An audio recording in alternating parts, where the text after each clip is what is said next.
Hello ସାଙ୍ଗମାନେ, ମୋ ନାଁ ରାହୁଲ। ଆଜି ମୁଁ ଏ ଷ୍ଟୋରିରେ ମୁଁ କେମିତି ସମସ୍ତଙ୍କୁ ନିଶା ଦେଇ ମାଉସୀକୁ ଗେହିଲି ତାହା ବିଷୟରେ କହିବାକୁ ଯାଉଛି। ତ ଚାଲନ୍ତୁ ଶୁଣିବା।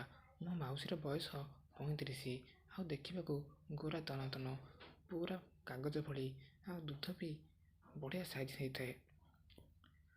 ମୁଁ ମାଉସୀ ଘରେ ରହି +3 ପାଠ ପଢ଼େ ଆଉ ସବୁଦିନ ପରି କଲେଜ ଯିବା ଆସିବା କରେ। ମୋର ଗୋଟେ ଗାର୍ଲଫ୍ରେଣ୍ଡ ଥିଲା ଯେଉଁଟାକି ମୋ ମାଉସୀ ଜାଣିଥିଲା। ଦିନେ ମୋ ଗାର୍ଲଫ୍ରେଣ୍ଡ ସହ ମୋର ଝଗଡ଼ା ହୋଇଗଲା। ବହୁତ ଜୋରସେ ଝଗଡ଼ା ହେଲା ପରେ ତା ସହ ମୋର ବ୍ରେକଅପ୍ ହୋଇଗଲା। ମୁଁ ଘରକୁ ଆସି ବହୁତ ଦୁଃଖୀ ହେଲି ଆଉ କାନ୍ଦିଲି। ସେଇ ଟାଇମ୍ରେ ମାଉସୀ ମୋ ପାଖକୁ ଆସିଲା, ପଚାରିଲା, ରାହୁଲ କ'ଣ ପାଇଁ କାନ୍ଦୁଛୁ? ମୁଁ ମାଉସୀ ବିଷୟରେ ମୁଁ ମୋ ଗାର୍ଲଫ୍ରେଣ୍ଡ ବିଷୟରେ ସବୁ କହିଲି ଆଉ କେମିତି ଝଗଡ଼ା ହେଲା କହିଲି। ତ ମାଉସୀ କହିଲା, ହଉ ରେ ବାପା, ଆଜିକାଲି ଝିଅ ବିଶ୍ୱାସ ନାହିଁ, ଏମିତି କେତେ ଝିଅ ଆସିବେ, ତୁ ଆଉ କାନ୍ଦେନା। ମୁଁ ଖଟ ଉପରେ ଦୁଃଖୀରେ ବସିଥାଏ। ମୁଁ ଯେହେତୁ ଦୁଃଖୀରେ ଥିଲି, ମାଉସୀ ମୋତେ କୁଣ୍ଢାଇ ପକାଇଲା। ସେ ତଳେ ଠିଆ ହେଇଥିଲା। ଯେହେତୁ ସେ ତଳେ ଠିଆ ହେଇଥିଲା, ତା'ର ଦୁଧ ମୋ ମୁଣ୍ଡରେ ଟଚ୍ ହେଲା ଆଉ ମୋର ଫିଲିଂ ଗୋଟେ ଅଲଗା ପ୍ରକାର ଲାଗିଲା। ସେଇ ଟାଇମ୍ରେ ମାଉସୀ ମୋତେ 2 ମିନିଟ୍ ଧରି କୁଣ୍ଢେଇଥିଲା। ତେଣୁକରି ମୁଁ ଆସ୍ତେ ଆସ୍ତେ ମୋ ମୁଣ୍ଡକୁ ଉପରକୁ ନେଲି, ଯେମିତିକି ତା ଦୁଧରେ ମୋ ପାଟି ବାଜିବ, କିନ୍ତୁ ହେଇପାରିଲା ନାହିଁ। ମୋ ମାଉସୀ ଘରେ ମଉସା ସହ ତାଙ୍କ ବାପା ମା' ରୁହନ୍ତି ଆଉ ତାଙ୍କର ଗୋଟିଏ 5 ବର୍ଷର ଛୁଆଟେ। ମାନେ ଟୋଟାଲ୍ ତାଙ୍କ ଘରେ କହିବାକୁ ଗଲେ 5 ଜଣ ରୁହନ୍ତି, ମୋତେ ମିଶାଇ 6 ଜଣ।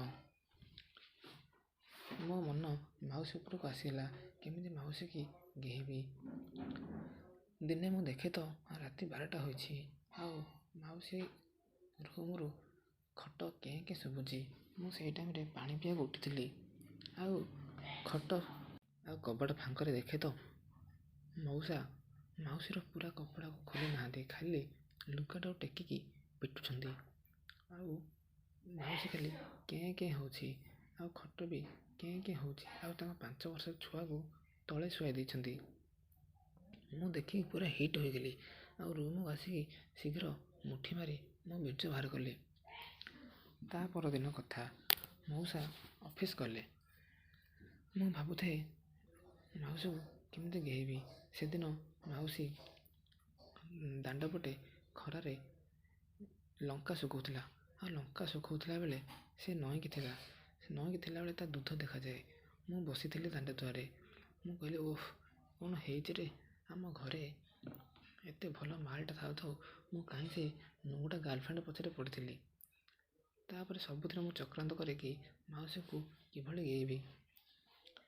ଏମିତି ହେଇ ଆଉ 4-5 ଦିନ ଗଲା ପରେ ମଉସାଙ୍କର ଟ୍ରାନ୍ସଫର୍ ହୋଇଗଲା ଅନ୍ୟ ସହରକୁ।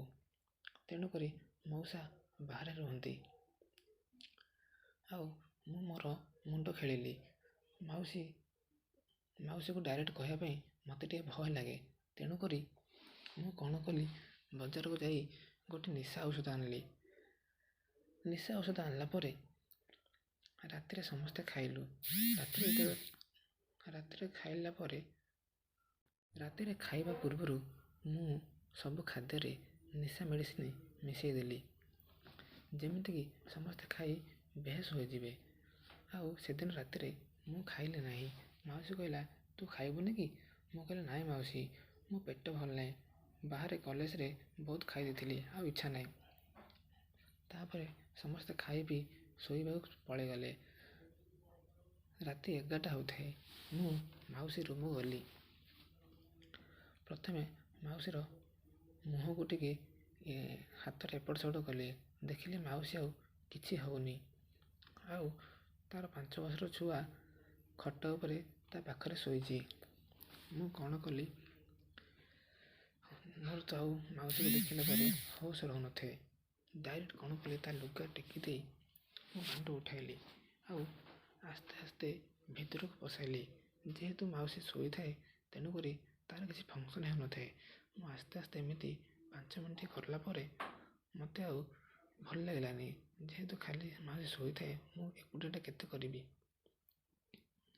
ତାପରେ ମୁଁ ପଳେଇ ଆସିଲି। ତାପରେ ସେକେଣ୍ଡ ଦିନ ଆଉ ଥରେ ଇଚ୍ଛା ହେଲା। ତାପର ଦିନ ସକାଳୁ ପୁଣି ମୁଁ ଆଉ ଥରେ ମେଡ଼ିସିନ ପାଇଁ ଗଲି। ଏଥର ମୁଁ 4 ଦିନ ପାଇଁ ଏକାବେଳେ ମେଡ଼ିସିନ ନେଇକି ଆସିଥିଲି। ସେଦିନ ରାତିରେ ପୁଣି ଥରେ ଖାଦ୍ୟରେ ମେଡ଼ିସିନ ମିଶାଇଥିଲି। ସମସ୍ତେ ଖାଇସାରିଲା ପରେ ମୁଁ ପୁଣି ଥରେ ମୋର କାମ ଷ୍ଟାର୍ଟ କଲି। ପୁଣି ରାତି 11ଟା ବେଳକୁ ମାଉସୀ ରୁମକୁ ଗଲି। ମାଉସୀ କରେଇକି ଶୋଇଥାଏ। ତାପରେ ମୁଁ ତା ଛୁଆକୁ ଟେକି ଆଣି ତଳେ ଶୁଆଇଦେଲି ଗୋଟେ ପଟି ପାରି। ତାପରେ ମାଉସୀକୁ ମୁଁ ସିଧା କରି ଶୁଆଇଲି। ତାର ବ୍ଲାଉଜଟାକୁ ଖୋଲି ତା ଦୁଧକୁ ଟିକେ ଚାପିଲି ଆଉ ତା ଚୁଟି ଦେଖୁଥାଏ। ତା ଚୁଟି ଯେଉଁ ବାସ୍ନା ହୁଏ ସାଙ୍ଗମାନେ କୁହନି, ଫିଲିଙ୍ଗସ୍ ପୁରା ଅଲଗା ପ୍ରକାର ଲାଗିଲା। ତାପରେ ମାଉସୀକୁ 10 ମିନିଟ୍ ଘେଇଲା ପରେ ମୋର ପାଣି ବାହାରିଗଲା। ତାପରେ ସେ ପାଣି ତକ ମୁଁ ମାଉସୀ ପେଟରେ ଛାଡ଼ିଦେଲି। ଯେହେତୁ ମାଉସୀ ପେଟରେ ଛାଡ଼ିଦେଲି, ମୁଁ ତାପରେ ତା ପେଟକୁ ପୋଛିଦେଲି। କାଳେ ମାଉସୀ ସକାଳୁ ସକାଳୁ ଡାଉଟ୍ କରିବ ବୋଲି। ତାପରେ ମୁଁ ସେଠୁ ପଳେଇ ଆସିଲି। ତା ପରଦିନ କଥା, ଏଇ କଥା ମାଉସୀ ଟିକେ ଡାଉଟ୍ ଲାଗିଲା।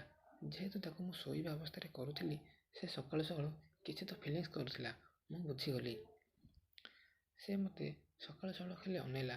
ସେ ଭାବୁଥିଲା ଯେ କିଏ ତ ମୋ ସାଙ୍ଗରେ ଖରାପ କାମ କରୁଛି, କିନ୍ତୁ ସେ କ୍ଲିଅର ନଥିଲା।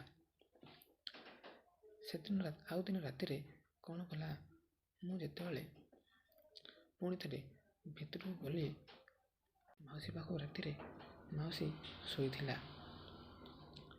ମୁଁ ପୁଣି ମାଉସୀକୁ ଘେଇଲି। ସେଇଦିନ ପୁଣି ଘେଇ ତା ବାଇରୁ ପାଣି ବାହାର କରିଦେଲି। ତାପରେ ତା ପରଦିନ ମଉସା ଘରକୁ ଆସିଲେ। ମୁଁ କହିଲି ମୋର ସବୁ କାମ ୱେଷ୍ଟ ହେଲା, ଆଉ ମୁଁ ମାଉସୀକୁ ଘେଇ ପାରିବିନି। କିନ୍ତୁ ଭାଗ୍ୟ ମୋର ବଦଳିଗଲା। ଭିଡ଼ିଓକୁ ସମ୍ପୂର୍ଣ୍ଣ ଦେଖନ୍ତୁ। ମାଉସୀ କେମିତି ମୋ ସହ କର୍ପୋରେଟ୍ କରିକି ଦୁଇ ଜଣ ଯାକ ଘିଆ ଘି ହେଲୁ। ତ ଶୁଣନ୍ତୁ ସାଙ୍ଗମାନେ, ମଉସା ଆସିଲା ପରେ ସେଦିନ ରାତିରେ ମଉସା ମାଉସୀ 2 ଜଣ ଘିଆ ଘି ଲାଗିଥିଲେ। କିନ୍ତୁ ମଉସା ବହୁତ ଦୂରରୁ ଆସିବା ହେତୁ ସେ ଥକି ଯାଇଥିଲେ। ସେ 10 ମିନିଟ୍ ଘେଇ ଶୋଇପଡ଼ିଲେ। କିନ୍ତୁ ମାଉସୀ ଶାନ୍ତି ହୋଇନଥିଲା। ସେଇ ଟାଇମ୍ରେ ମୁଁ ମୋ ରୁମ୍କୁ ପଳେଇ ଆସିଲି। ତାପରେ ଦେଖେ ତ ମାଉସୀ ମୋ ରୁମ୍କୁ ଆସିଲେ। ମୁଁ କହିଲି ମାଉସୀ, ତୁ ମୋ ରୁମ୍କୁ କାଇଁ ଆସିଲୁ? ମାଉସୀ କହିଲା, ତୁ ଆଉ ଭଲେ ହନା। ଲାଷ୍ଟ ଟାଇମ୍ ତୁ ମୋତେ ଯେଉଁ ଗେଉଁଥିଲୁ ମୁଁ ସବୁ ଜାଣିଦେଇଛି। କାରଣ ମୁଁ ତୋତେ ମୋର ଡାଉଟ୍ ହେଇଥିଲା ମୋତେ ରାତିରେ କିଏ ନା କିଏ କ'ଣ ଗୋଟେ ଖରାପ କ'ଣ କରୁଛି ବୋଲି। ସେଥିପାଇଁ ମୁଁ ଲାଷ୍ଟ ନାଇଟ୍ରେ ଖାଦ୍ୟ ଖାଇନଥିଲି।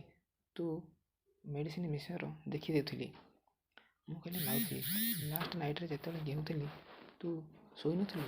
ମୁଁ କହିଲି ନାଇଁ, ମୋତେ ସେଦିନ ବହୁତ ଭଲ ଲାଗିଲା। ତେଣୁକରି ଆଜି ମୁଁ ତୋ ସହ କୋଅପରେଟ୍ କରିବି। ମୁଁ ପୁରା ଖୁସିରେ ପାଗଳ ହୋଇଗଲି। ମାଉସୀ ଭିତର ଗୋଟେ କବାଟ ବନ୍ଦ କରିଦେଲା ଆଉ ତା ଦେହରୁ ଲୁଗାଟାକୁ ତଳେ ପକାଇଦେଲା। ତା ଦେହରେ ଖାଲି ବ୍ଲାଉଜକୁ ଆଉ ସାୟା ଥାଏ। ମୁଁ ଦେଖିକି ସାଙ୍ଗମାନେ ମୋ ସାର୍ଟକୁ ଜଲ୍ଦି ଖୋଲି ପକାଇଲି ଆଉ ତୁରନ୍ତ ଦୌଡ଼ିକି ମାଉସୀକୁ ଭିଡ଼ିକି ଆଣି ଖଟ ଉପରେ ପକାଇଲି। ପ୍ରଥମେ ତା ଓଠକୁ ଗୋଟେ ଲମ୍ବା ଚୁମା ଦେଲି। ସେ ଚୁମା 2-3 ମିନିଟ୍ ଧରି ତା ଓଠକୁ ଖାଲି ଚାପି ଖାଇଲି। ଯେହେତୁ ମାଉସୀ ମୋତେ ତା ନିଜ ତରଫରୁ କୋଅପରେଟ୍ କରୁନଥିଲା। ପ୍ରଥମ ଥର ମାଉସୀକୁ ପାଖରେ ପାଇ ମୁଁ ତ ପୁରା ପାଗଳ ହୋଇଯାଇଥିଲି। ତାପରେ ମାଉସୀର ବ୍ଲାଉଜ୍ ଖୋଲିଲି। ବ୍ଲାଉଜ୍ ଖୋଲିଲା ପରେ ବ୍ରା ଖୋଲିଲି। ବ୍ରା ଖୋଲିଲା ପରେ ତା ଦୁଧକୁ ମୋ ମୁହଁରେ ମାରିଲି। 2 ଦିନ ମଝିରେ ମୋ ଜିଭ ଖାଲି ଚାଟୁଥାଏ ଆଉ ମୁଣ୍ଡକୁ କାମୁଡ଼ୁଥାଏ। ଏତେ ସବୁ କଲା ପରେ ମାଉସୀ ଖାଲି ଓ ଆ ହେଉଥାଏ। ମୁଁ କହିଲି ମଉସା ଶୋଇଛନ୍ତି ତ? ମାଉସୀ କହିଲା, ତୁ ଡରନା, ମଉସା ବହୁତ ଦୂରରୁ ଥକିକି ଆସି ଶୋଇଛନ୍ତି। ଆଜି ଆମେ ମନ ଖୋଲି ଘିଆ ଘି ହେଇଯିବା।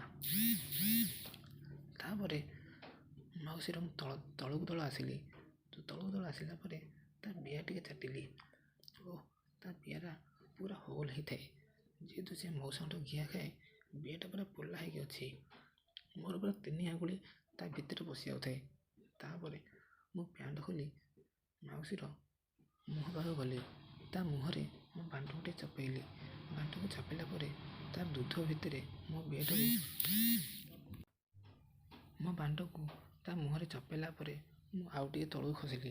ଆଉ ଟିକେ ତଳକୁ ଖସିଲା ପରେ ତା'ର ଦୁଇ ଦୁଧ ଭିତରେ ମୁଁ ବାଣ୍ଡକୁ ଖସିଲି। ବହୁତ ମଜା ଲାଗୁଥାଏ। ସେ ଫିଲିଙ୍ଗସ୍ ଆଉ କହିଲେ ନ ସରେ। ମାଉସୀ ବି ଖାଲି ଉ ହା ହୋଇ ସାଉଣ୍ଡ ବାହାର କରୁଥାଏ।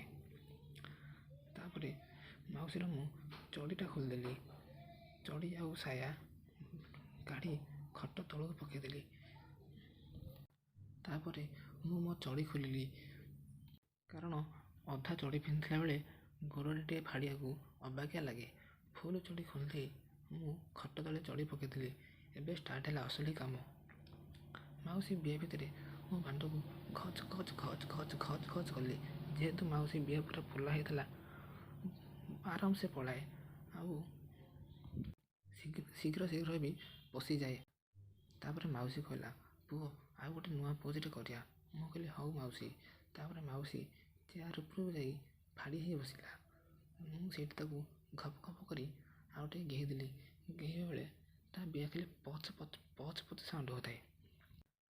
ଅଧଘଣ୍ଟା ଘେରିଲା ପରେ ମୋ ବାଣ୍ଡରୁ ପାଣି ବାହାରିଗଲା। ସେ ପାଣି ତ ସବୁଯାକ ତା ଦୁଧ ଉପରେ ପକାଇଦେଲି। ମାଉସୀ ତା ଦୁଧ ଉପରୁ ହାତରେ ଆଙ୍ଗୁଠି ମାରି ଚାଟିକି ସେଟା ସବୁ ଖାଇଦେଲା। ତାପରେ ମାଉସୀ ଚଡ଼ି ପିନ୍ଧିଲା ଆଉ ସାୟା ବ୍ଲାଉଜ୍ ସବୁ ପିନ୍ଧି ତା ରୁମକୁ ପଳାଇଗଲା। ସେତିକିବେଳେ ରାତି 1 ହେଲାଣି। ମୁଁ କହିଲି ମାଉସୀ, ଏମିତି ଦିନ ଆଉ କେବେ ଆସିବ?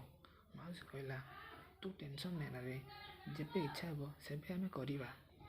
ତ ସାଙ୍ଗମାନେ, ଯଦି ଆପଣମାନଙ୍କୁ ମୋ ଷ୍ଟୋରି ଭଲ ଲାଗିଲା, ମୋ ଚ୍ୟାନେଲକୁ ସବସ୍କ୍ରାଇବ୍ କରିବା ସହ ବେଲ୍ ଆଇକନକୁ ଦବାଇ ଦିଅନ୍ତୁ, ଯାହାଫଳରେ ଆପଣମାନଙ୍କୁ ଲାଟେଷ୍ଟ ନୋଟିଫିକେସନ୍ ଯିବ।